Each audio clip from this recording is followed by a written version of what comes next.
Bienvenue à ce tutoriel sur les règles de perception visuelle, des choix graphiques et structurels qui s'appuient sur des principes avérés de communication visuelle. La présentation est divisée en trois grandes catégories. On va d'abord traiter des exigences, de la structure et ensuite des éléments de surface, c'est-à-dire visuel, audio et animation vidéo. Pour ce qui est des exigences, on va traiter des normes ISO d'abord et de la psychologie de la perception. Donc, les normes ISO, ce sont des normes qui ont été établies de base, donc sur lesquelles on peut se référer de manière générale. Mais ce qu'il faut comprendre, c'est que ça reste des guides et que tout peut changer dépendamment de la police de caractère également qu'on va choisir.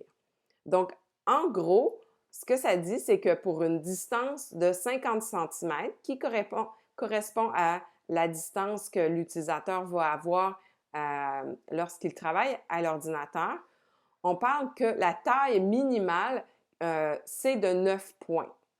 Donc, vraiment minimal, on ne peut pas descendre en bas de ça. Maintenant, ces tailles-là vont différer en fonction des différents appareils. Donc, à l'écran, à l'ordinateur, c'est 9 points. Au niveau de la tablette, c'est 16 points. Et au niveau du téléphone, c'est 12 points. Donc, encore une fois, ça reste un guide. Et là, c'est vraiment en fonction de la distance où on va voir ces différents éléments-là et de la manière dont on interagit avec. Au niveau de la psychologie de la perception, on va aborder une initiation parce qu'on ne va vraiment pas aller loin dans ces éléments-là. On va donc aborder la théorie de la Gestalt, la supériorité de l'image, les couleurs, le sens de la lecture et les modèles d'interaction, la reconnaissance plutôt que le rappel et la symétrie. Pour ce qui est de la théorie de la Gestalt, il y a plusieurs lois dans la théorie de la Gestalt, mais ce qu'il faut comprendre, c'est que finalement, le grand principe qui rassemble toutes ces lois, c'est que le tout est différent de la somme de ses parties. Qu'est-ce qu'on veut dire? Ici, par exemple, j'ai 4 points. J'ai 4 points, donc le cerveau a tendance à faire des raccourcis entre les points. Donc, au lieu de voir 4 points, de dire je vois 4 points bleus, le cerveau a tendance à le fermer et dire ben je vois un carré. Donc, en fait, c'est ce que ça explique. Le tout, hein, les quatre points bleus, puisqu'ils sont alignés de manière horizontale et verticale, on a tendance à les percevoir, à fermer la forme et voir un carré. Donc, ça, ce sont des trucs avec lesquels on doit gérer. Donc, il y a quelquefois notre cerveau va nous jouer des tours. Donc, on va percevoir des trucs, mais ce n'est pas vraiment ça que la personne a voulu mettre en évidence. Donc, il faut être bien au courant des théories de la Gestalt. Donc, ça nous provient de l'Allemagne. Je vous invite à aller lire un petit peu plus là-dessus. Supériorité de l'image. Alors, en fait, il y a plusieurs recherches qui démontrent que les images sont habituellement mieux retenues que les mots. Phénomène qu'on appelle la supériorité de l'image. Donc, les images seraient mieux retenues, possiblement parce qu'elles nécessitent un traitement cognitif plus conceptuel de l'information que les mots. L'image va être associée en mémoire avec une symbolique de cette image, une espèce de symbole, hein, donc une forme d'abstraction sémantique de l'image. Donc, ça serait peut-être possiblement pour ça que c'est donc mieux retenu que les mots. Donc, ça, c'est un élément à retenir si on veut que l'utilisateur se retrouve plus facilement, ajouter des symboles dans les différentes sections, ça pourrait faciliter, ça pourrait être plus facilitant pour l'utilisateur. Au niveau des couleurs, les exigences, c'est bien sûr de tenir compte de la psychologie des couleurs, donc tous les toutes les couleurs n'ont pas le même effet sur sur la personne qui regarde. Et également de tenir compte de contrastes optimisés pour augmenter l'accessibilité. On va aborder plus en détail les couleurs un petit peu plus loin dans la présentation. Pour ce qui est du sens de la lecture et des modèles d'interaction, beaucoup de recherches démontrent ce phénomène de lecture en F. Et là, on voit ici des recherches qui ont été effectuées avec la technologie de eye tracking. Et là, ça permet donc de voir où est-ce que l'utilisateur a posé son regard et l'a arrêté le plus longtemps. Donc, les zones en rouge, c'est où l'utilisateur a arrêté son regard le plus longtemps. Et donc, en jaune, tranquillement, et en bleu, donc vraiment, il a juste balayé, et les zones non colorées, donc l'utilisateur n'a pas regardé là. Donc, on voit une espèce de F se dessiner, c'est-à-dire que vraiment, l'utilisateur va avoir tendance à regarder le haut, hein, tout ce qui est en haut, tout ce qui est à gauche, et un peu là en descendant, donc un peu le modèle du F. Donc, on s'entend que, et ça, ça s'applique surtout au modèle bureau parce que là, ça peut modifier un peu au niveau du cellulaire, mais pas tant que ça. La lecture se fait de la même façon, mais l'interaction avec les doigts se fait différemment. Donc, il faut quand même tenir compte de ça. Mais c'est-à-dire que, par exemple, en format bureau, on ne va pas aller placer un élément d'interaction hyper important dans le coin inférieur droit. Ce n'est pas un coin où l'utilisateur va poser le regard, donc il risque tout simplement de ne pas voir cet élément-là. Donc, comme je disais, la lecture en F, ça s'applique également au cellulaire. Toutefois, le cellulaire, il y a une particularité, c'est qu'on a une prise en main qui est différente. Bien, on n'a pas de prise en main avec l'ordinateur bureau. Donc, la prise en main du téléphone cellulaire va modifier notre façon d'appuyer, donc d'appuyer avec notre pouce ou notre doigt sur les différents boutons d'interaction. Donc, il faut également tenir compte de ces différents modèles de prise du téléphone dans la conception de l'interface qui est dédiée au format cellulaire. Donc, on voit ici, par exemple, le pouce qui est souvent central ou dans le bas. Donc, on va plus fréquemment retrouver des choses dans le bas au niveau du format cellulaire parce que le pouce se trouve à proximité. Reconnaissance plutôt que rappel, c'est-à-dire c'est le grand principe qui dit qu'il est plus facile de se rappeler des choses qu'on reconnaît, hein, par exemple des expériences personnelles, que les choses qui font appel à notre mémoire générale. Exemple, reconnaissance, là, on a une photo, on peut reconnaître, surtout si on a visité le château Frontenac, on a passé on a visité Québec, ou on habite à Québec, on reconnaît bien sûr le château Frontenac parce qu'on reconnaît la photo, on l'a vu, on a été se promener sur la terrasse, donc on reconnaît le château. Tandis qu'ici, ça fait appel à notre mémoire. Hein? C'est comme une symbolique, il y a une transposition, ça fait appel à notre rappel. C'est moins évident que je vais assurément dire Château Frontenac. Donc, pour moi, je dirais, ben oui, château, mais Château Frontenac. Donc, il y a moins, c'est plus difficile, le lien est moins évident. Pour ce qui est de la symétrie, on dit que les formes symétriques ont tendance à attirer l'attention et sont mieux retenues en mémoire. La symétrie est plus facile à décoder que l'asymétrie. Donc, au niveau de la cognition, c'est plus facile de voir, en tout cas, l'utilisateur va être plus à l'aise avec des environnements symétriques. Ça ne veut pas dire qu'on ne doit jamais aller vers la symétrie. On pourrait donc décider de faire une certaine portion asymétrique, mais en notant que c'est une page où il n'y a pas beaucoup d'éléments et puis que la symétrie sert à valoriser peut-être un élément de contenu. Donc, on peut toujours jouer avec cet élément-là. Au niveau de la structure, on va traiter des marges, de la cohérence et de l'uniformité et de la grille d'alignement. La marge, je ne le dirai jamais assez, c'est important de laisser une marge. Donc, en fait, même, il recommande de laisser 50% de vierge. Donc, 50% de l'écran complètement vierge. Et tout ça, dans quel objectif? C'est de valoriser le contenu. Donc, l'espace vide, l'espace vide va servir à porter, à miser, à amener notre attention sur les éléments de contenu.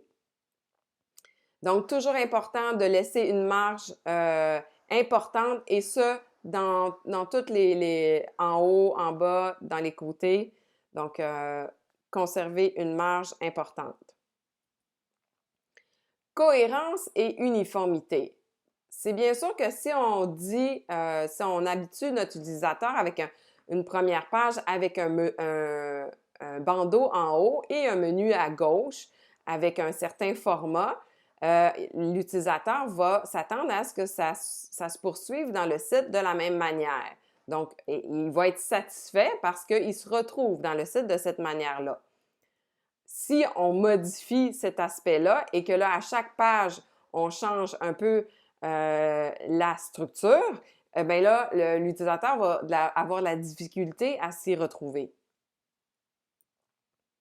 Grille d'alignement. Donc, ici, et là, il y a eu un petit jeu avec ma grille qui est venu se placer sur mon texte.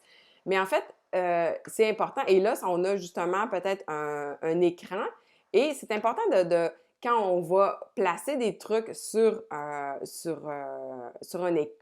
écran ou quand on fait notre modèle, nos maquettes, notre prototype, d'utiliser une grille. Et tout ça pour justement viser une forme de constance et que ça soit plus uniforme et donc mieux perçu par l'utilisateur. Ça va être juste perçu comme du contenu beaucoup plus structuré.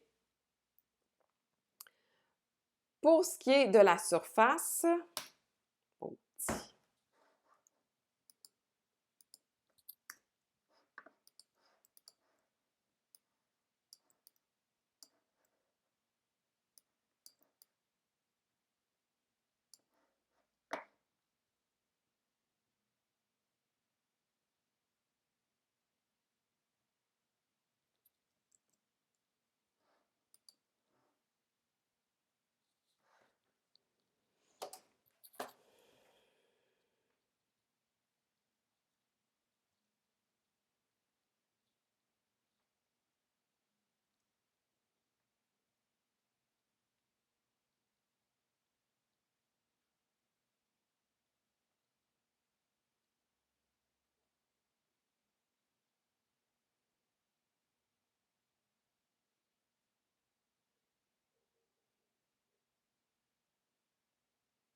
alors bienvenue sur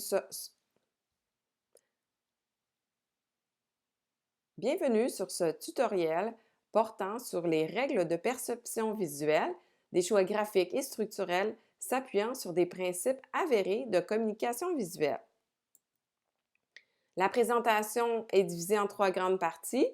On va d'abord voir les exigences en matière de présentation visuelle, la structure et les éléments de surface, c'est-à-dire plus relatifs aux images, aux animations et à l'audio.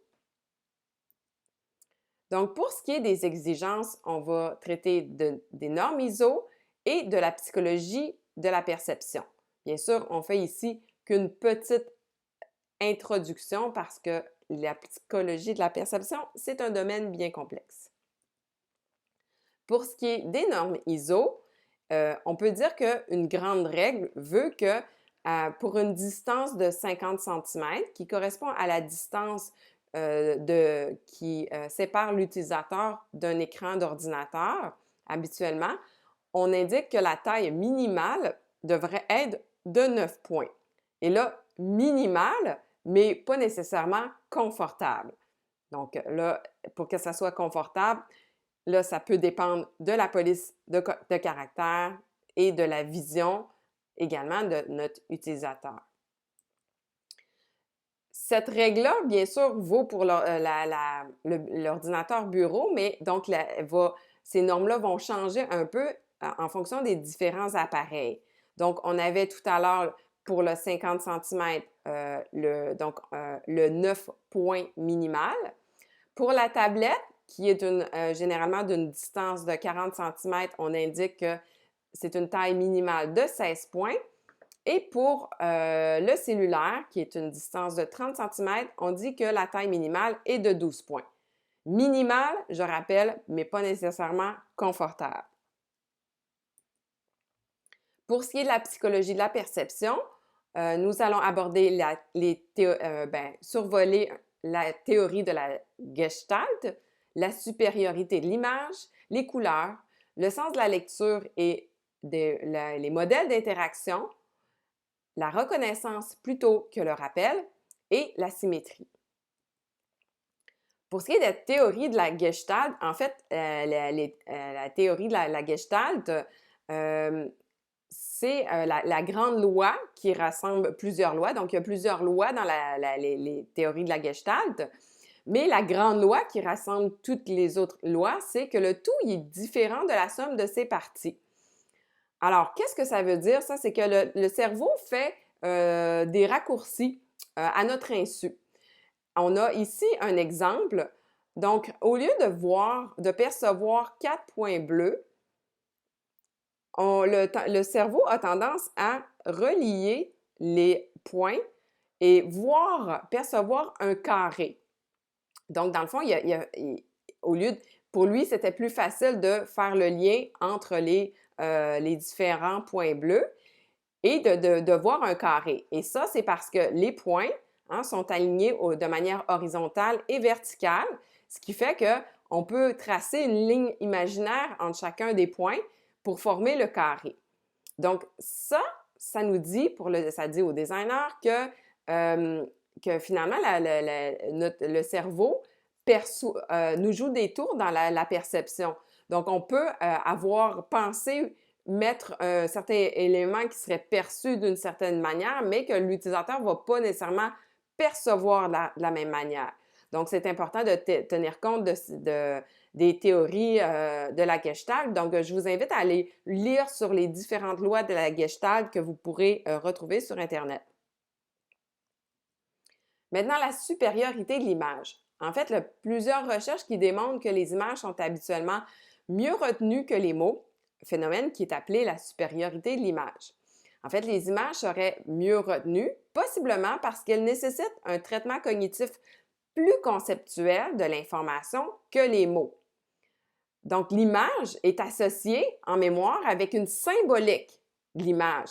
On ne va pas nécessairement retenir l'image avec tous les petits détails, mais on va retenir, par exemple, je ne vais pas retenir l'image de la pomme avec tous les détails, puis il y avait une feuille à droite, puis la feuille était exactement de telle couleur, et la pomme, elle avait des variations au niveau du rouge, mais je vais retenir le symbole de la pomme. Donc, c'est une forme, ça fait appel plus à une mémoire d'abstraction, donc une forme d'abstraction sémantique de l'image, et c'est possiblement pour ça que ça pourrait être retenu plus facilement que les mots. Donc, ce que ça veut dire, c'est que pour nous, il faut tirer profit de ce phénomène-là, et donc, on peut possiblement ajouter des images ou des icônes, des symboles pour faciliter aussi l'interaction et la mémoire, de savoir où l'utilisateur se trouve dans notre site. Pour ce qui est des couleurs, c'est important de tenir compte de la psychologie des couleurs, c'est-à-dire que les couleurs ne vont pas avoir le même effet. Chaque couleur va avoir un effet spécifique. On va y revenir vers la fin de la présentation. Donc, on doit tenir compte de cet élément-là dans le choix de couleurs et on doit également tenir compte des contrastes, hein, d'avoir des contrastes optimisés pour augmenter l'accessibilité au contenu. Sens de la lecture et modèle d'interaction. Donc, plusieurs recherches qui ont démontré ce phénomène de lecture en F qui s'applique aussi bien à l'écran d'ordinateur qu'aux autres écrans. Donc, en fait, ce qu'on voit ici, c'est une technologie de eye tracking. Donc, on a suivi le regard de l'utilisateur où le regard arrêtait. Donc, les zones en rouge, c'est où le regard s'est arrêté le plus longtemps, jaune un peu moins longtemps, bleu encore moins longtemps et les zones qui ne sont pas colorées. Donc, l'œil n'a pas arrêté du tout à ces endroits-là. Donc, on voit clairement une espèce de forme de F qui semble apparaître et c'est une constante. Donc, vraiment, l'idée, c'est que l'utilisateur va avoir tendance à regarder le haut de l'écran, ce qui est à gauche. Hein, il va faire comme une lecture un peu, souvent des titres principaux. Donc, il va faire une lecture en haut à gauche et ensuite un petit peu encore vers le haut en descendant vers le bas, mais très, très peu vers le bas. Donc, on voit là vraiment la zone du bas est très peu, le regard s'est très peu posé dans la zone du bas. Ce que ça veut dire pour nous, c'est que si on a un élément d'interaction, un élément de contenu qui est important que notre utilisateur perçoive, ce n'est pas une bonne idée de le mettre dans le coin inférieur droit. Il y a des grandes chances que l'utilisateur ne voit pas ce qu'on a placé là. Même si ce phénomène-là de lecture en F s'applique au format tablette et cellulaire, il faut également tenir compte du modèle d'utilisation du cellulaire qui va également avoir un effet. Donc, il y a l'œil, mais il y a aussi le pouce, parce que là, on est vraiment dans un appareil où l'interaction se fait de manière tactile. Et là, la prise en main du cellulaire va modifier finalement comment on place nos doigts et où c'est plus facile aussi d'interagir avec le contenu. Donc, on va, quand je disais tout à l'heure, pour le bureau d'écran d'un ordinateur, on va très peu voir d'éléments dans le bas parce que le regard est très peu porté vers le bas. Par contre, en format cellulaire, quand on arrive avec le format cellulaire, on va retrouver des éléments dans le bas. Et pourquoi? C'est parce que le pouce se trouve à proximité du bas. Donc, différentes prises en main qui font que finalement, on va avoir le pouce très souvent très près du bas. Donc, il va pouvoir cliquer rapidement sur les différentes icônes du bas. La reconnaissance plutôt que le rappel, c'est que ça dit finalement, c'est une règle qui dit qu'il est plus facile de se rappeler les choses qu'on reconnaît, hein, par expérience personnelle, que les choses qui font appel à notre mémoire générale. Par exemple, on a ici une photo du château Frontenac. Si j'ai visité Québec, j'habite à Québec, je suis allée voir le château Frontenac, ça correspond à une expérience personnelle, je reconnais, je l'ai vu en vrai, j'ai marché sur la petite terrasse ici, donc je le reconnais. Tandis que cette forme de visuel fait plutôt appel au rappel. Donc, c'est une forme iconique du château Frontenac, mais ce n'est pas vraiment évident qu'on va tout de suite dire « c'est le château Frontenac hein? ». Bon, il va falloir que je cherche longtemps dans ma mémoire pour vraiment dire « oui, c'est le château Frontenac ». Donc, clairement, il me manquerait des éléments pour dire que c'est le château Frontenac parce que j'aurais envie de dire simplement que c'est un château. Pour ce qui est de la symétrie, bien, les formes symétriques vont avoir tendance à attirer l'attention et vont être mieux retenues en mémoire. Donc, la symétrie, c'est juste qu'on est comme l'humain est confortable avec ce qui est symétrique. Et donc, c'est plus facile à décoder que la symétrie. Ça ne veut pas dire de tout mettre symétrique et de ne jamais utiliser la symétrie. Mais il faut tenir compte du fait que la symétrie est plus dure à décoder. Mais on pourrait, par exemple, utiliser cet aspect-là pour mettre en valeur un élément de contenu sur lequel on veut miser. Alors, on met une petite forme d'asymétrie qui fait vraiment ressortir un élément de contenu sur notre page. Pour ce qui est de la structure, on va aborder l'importance de la marge, la cohérence et uniformité et la grille d'alignement.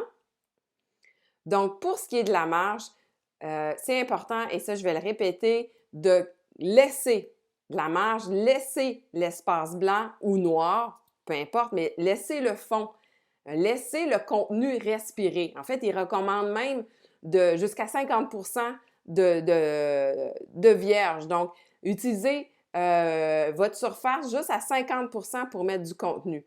Puis l'objectif là-dedans, c'est que le vide, la marge, aide à mettre l'accent sur le contenu.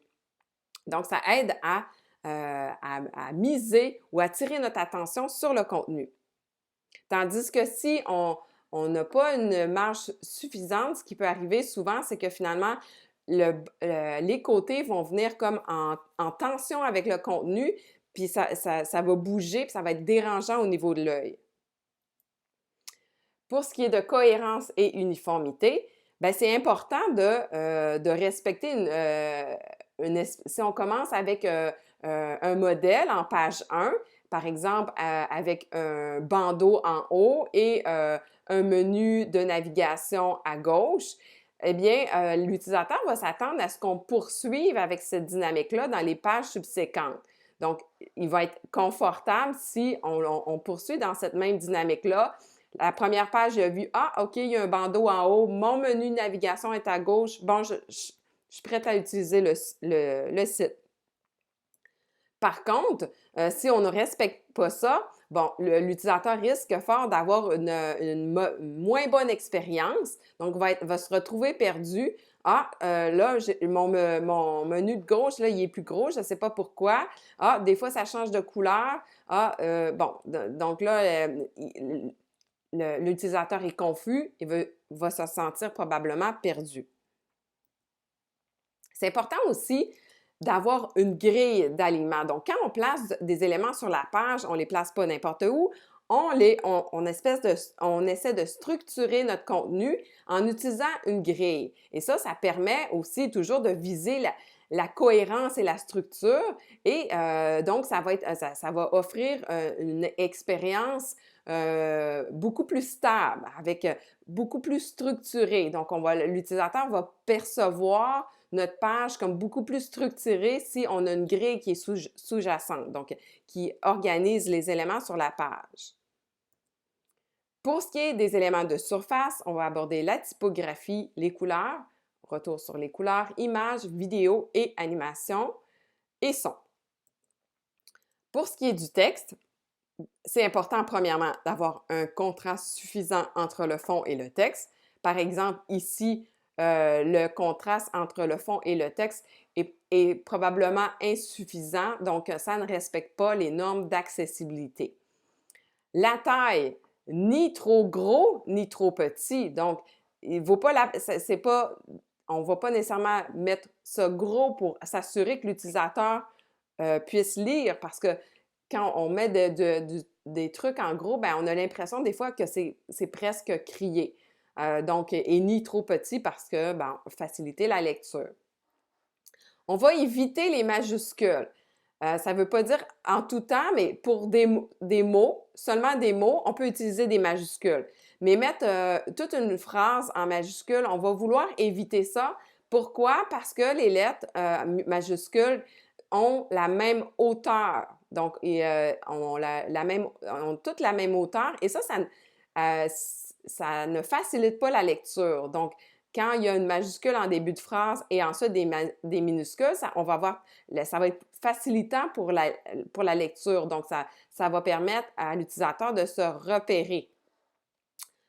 On va limiter l'emploi du gras et de l'italique à la mise en valeur. Donc, on ne décide pas, on va mettre ça gras ou italique un peu partout. Bon, donc, on va vraiment miser pour mettre des éléments en valeur. Donc, il faut que ça ait une importance, il faut penser le gras et l'italique. En passant, également, juste revenir ici, le souligné, le format souligné est à éviter carrément en web et partout, mais maintenant qu'on est dans cette ère numérique, parce que le souligné fait référence à un lien hypertexte. Donc, c'est correct si c'est effectivement un lien hypertexte, mais si ce n'est pas un lien hypertexte, on ne met pas de texte souligné. Pour ce qui est de, finalement, l'alignement, ce qu'on va dire, c'est que la longueur des lignes va faciliter le repérage visuel, affectant le confort et la vitesse. Donc là, c'est sûr qu'on n'a pas beaucoup de texte, mais ce que ça fait, ce que ça dit, c'est que rapidement, l'œil va voir les différentes longueurs de texte et ça facilite à savoir où on en est rendu, à quelle phrase on est rendu. Et c'est notamment très important quand il y a beaucoup de texte. Par exemple, ici, on a un alignement à gauche et là, on a cette forme, donc l'alignement à gauche qui va créer ce qu'on appelle un drapeau. Donc, c'est-à-dire que la fin de la phrase, hein, il y a une espèce de petit drapeau, il y a une variation dans la longueur et ça va faciliter notre lecture. On va autant que possible éviter la justification du texte. Surtout en web.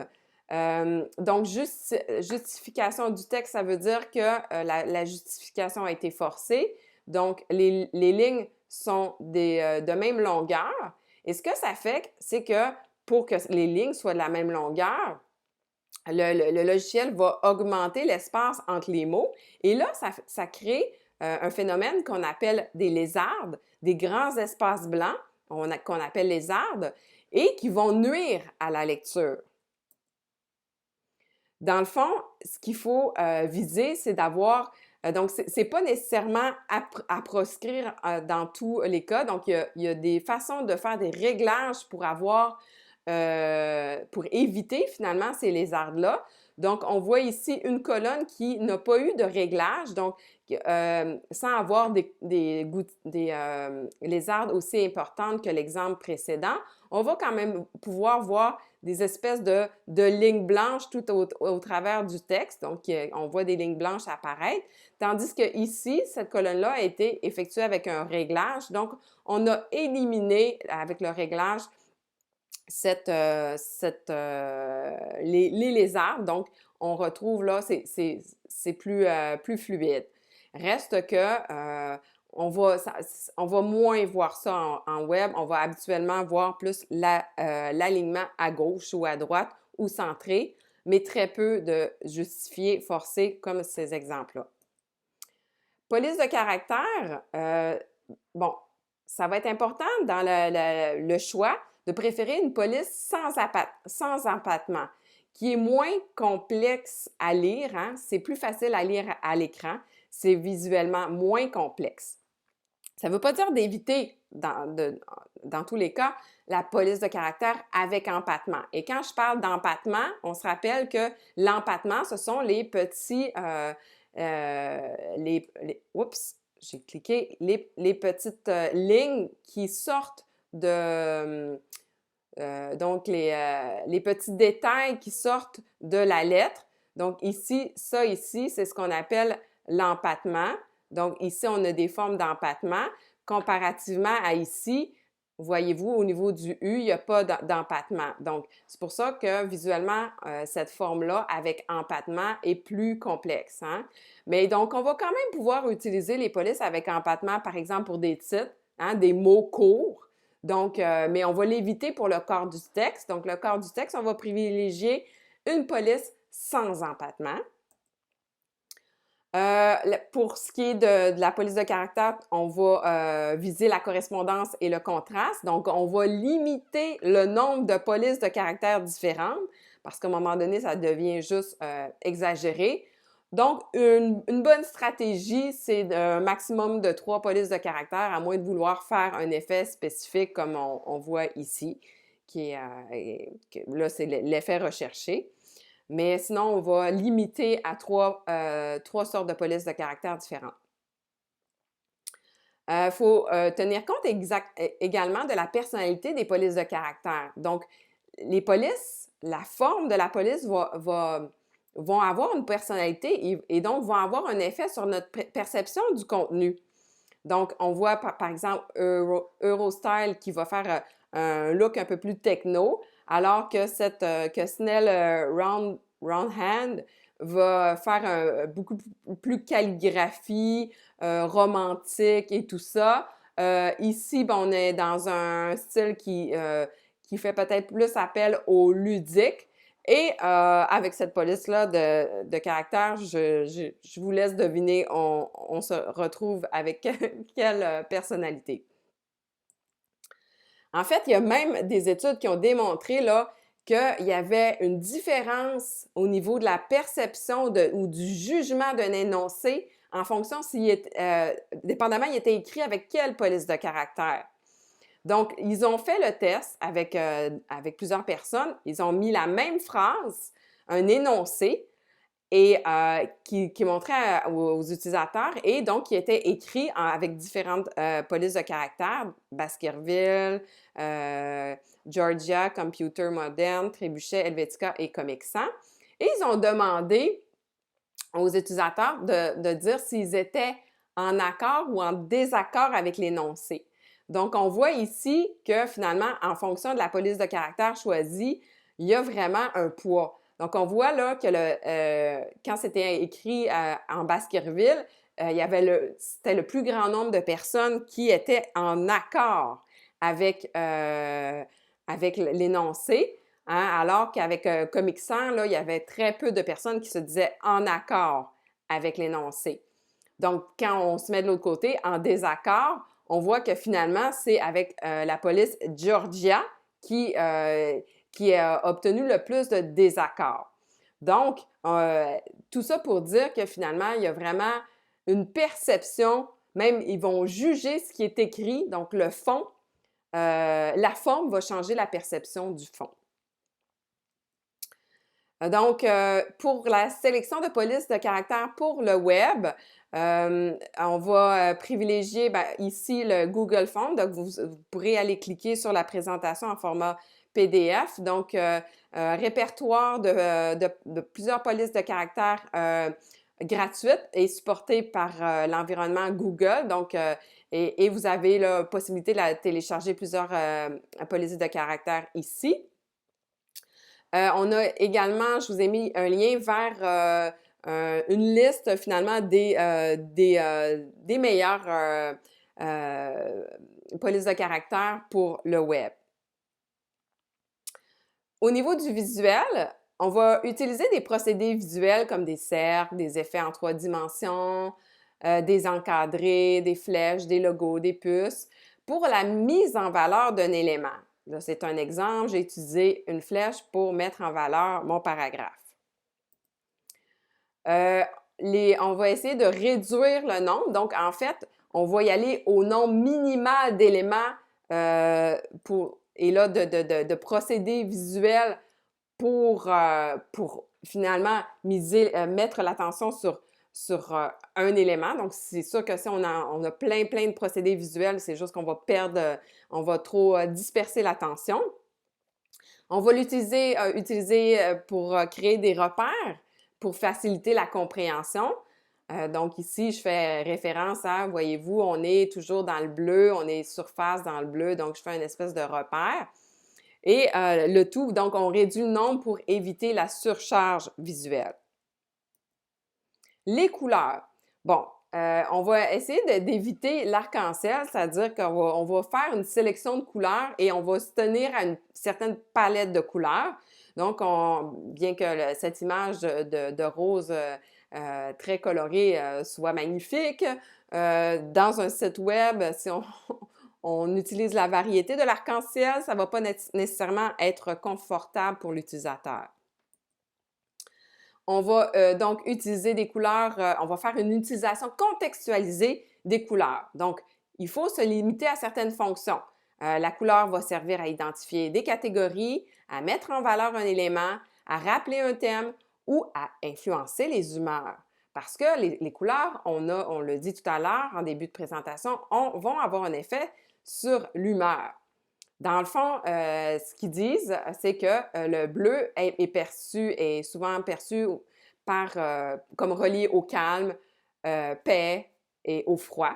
Le jaune à la bonne humeur. Le vert fait référence à la nature, à l'excitation, à la relaxation, à la confiance et à la pureté. Le noir fait référence à quelque chose qui est sérieux. Le rouge, danger. Et le rose ou magenta, quelque chose qui est dynamique et enthousiasme. Donc, si vous voulez en savoir plus sur la perception des différentes couleurs, je vous invite à visiter cette page-là, donc un blog de Visme qui traite vraiment de la perception de différentes couleurs, dont un exemple ici qui dit, bon, pour la couleur verte, c'est-à-dire que une compréhension positive ou une signification positive va être que ben, la couleur verte est associée à la couleur de la nature, des plantes, des feuilles, des arbres, et donc va être vraiment associée finalement à des produits et des services écologiques. Donc, si on utilise un vert pour des éléments qui n'entrent pas dans ce cadre-là de produits écologiques, là, on a une perception négative. Donc, le vert est tellement associé à la nature que là, ça nous semble étrange de le voir sur un frite McDo, genre, ou un frite, juste parce que, bon, le frite est carrément pas associé à la saine alimentation. Donc, c'est juste ça ne marche pas avec notre système de compréhension, notre perception de la couleur. Arrière-plan, là, j'ai fait par exprès pour vous mettre justement des éléments du texte par-dessus une image. Et là, on voit clairement facilement, on va tomber avec un problème de lisibilité. Donc, les arrière-plans, il faut toujours viser la lisibilité et l'uniformité au niveau des arrière-plans. On cherchera, c'est peut-être pas recommandé de mettre des différentes images sur toutes les pages en arrière-plan. Donc là, il y a peut-être, on va perdre un peu, il faut peut-être avoir une constance, au moins une thématique derrière nos images. Les images, on va les utiliser pour stimuler l'impact émotionnel. On va privilégier, mais ça, c'est vraiment pas tout le temps possible, mais essayer de privilégier une seule image ou en mettre une plus importante que les autres. Utiliser des scènes réelles et authentiques pour diminuer la charge cognitive. Donc, un peu comme tout à l'heure, l'histoire avec le château Frontenac. Et justement, viser la reconnaissance plutôt que le rappel, comme on a vu avec le château Frontenac. Analogie et métaphore maintenant. Donc, analogie et métaphore, qu'est-ce que c'est? Bien, c'est une façon de reproduire une image, mais en utilisant certaines caractéristiques. Donc, quand on met des icônes par exemple, c'est vraiment, on est souvent dans l'analogie ou la métaphore. Il faut l'utiliser, ce type d'image-là, vraiment pour approfondir la compréhension, parce que ça dépend du niveau de compréhension de la personne et de ses conceptions. Donc, il y a plusieurs quand même dangers avec l'analogie et la métaphore, mais il y a plusieurs bénéfices. Donc, il faut tenir compte du modèle mental de la personne, comment elle conçoit son environnement. Il faut utiliser des icônes et des symboles communs et parce que le bénéfice, c'est que avec l'analogie et la métaphore, c'est que ça va inciter à considérer les connaissances antérieures, donc à prendre en considération les connaissances antérieures. Par exemple, ici, cette fameuse image, donc là, on est vraiment dans la métaphore. On dit « ceci n'est pas une pipe ». Alors là, carrément, on a un problème parce que Magritte, hein, qui est l'auteur, l'artiste de cette œuvre-là, Il nous dit ceci n'est pas une pipe et il nous dessine une pipe. Alors, quel est le problème? Donc, moi, je regarde cette œuvre-là, puis là, j'ai une contradiction. Je vois une pipe, il me dit écrit en dessous, c'est marqué ceci n'est pas une pipe. J'ai une espèce de contradiction. Donc, lui, la métaphore, c'est parce que là, oui, c'est pas une pipe, c'est l'image d'une pipe. Bon, OK. Donc, mais si on va trop loin, des fois, dans notre métaphore, on peut perdre l'utilisateur. Donc, avantages et désavantages de la métaphore. D'abord, les avantages, donc ça permet l'apprentissage conceptuel.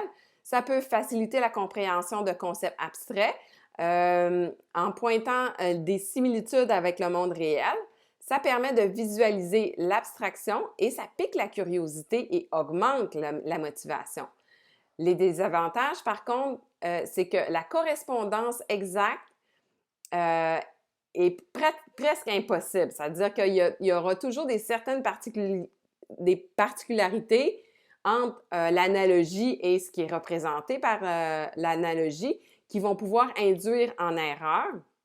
Ça va vraiment dépendre beaucoup des capacités de raisonnement analogique des élèves ou des utilisateurs. Donc, on voit ici que j'enseigne également en technologie éducative. Et donc, ça va être seulement les aspects fondamentaux qui font référence de l'analogie, les aspects fondamentaux qui sont communs à l'analogie puis à ce qui est représenté par l'analogie qui vont permettre de faire des inférences. Pour ce qui est des vidéos, animations et des transitions, on va privilégier les vidéos et les animations et transitions qui facilitent la compréhension, donc qui ont un objectif de communication.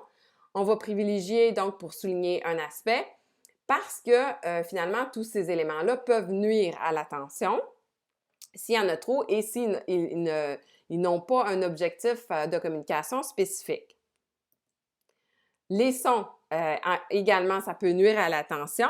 Donc, on va privilégier les sons qui vont faciliter la compréhension et ça va être important si on décide d'utiliser des sons, on va utiliser des sons de qualité parce que sinon, carrément, l'utilisateur va juste le mettre sans son. Voici pour la présentation sur les règles de présentation visuelle. Merci.